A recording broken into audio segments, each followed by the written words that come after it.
Baru-baru ini Roy Suryo tergabung dalam masa tim pembela ulama dan aktivis mendatangi Fakultas Kehutanan Universitas Gadjah Mada. Kedatangan ini untuk meminta klarifikasi terkait keaslian ijazah Presiden Joko Widodo. Hal ini seiring dengan munculnya gugatan dari gabungan pengacara yang tergabung dalam kelompok tolak ijazah palsu usaha gak punya malu atau tipu UGM kepada Jokowi. Dalam aksi tersebut, beberapa perwakilan massa termasuk Roy Suryo, Rizwan Hasiholan, dan T. Fauzia melakukan audiensi dengan pihak Rektorat dan Fakultas Kehutanan UGM. Pertemuan berlangsung singkat dan sempat terjadi ketegangan. Setelah melihat skripsi tersebut, Roy Suryo mencatat adanya perbedaan dalam ketikan. Namun, ia mengungkapkan bahwa mereka tidak dapat melihat ijazah asli Jokowi Widodo karena ijazah tersebut tidak disimpan di kampus tersebut.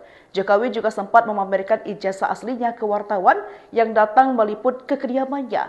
Jokowi beralasan dirinya menolak menunjukkan bukti ijazah kepada perwakilan TPUA lantaran tidak memiliki kewajiban apapun.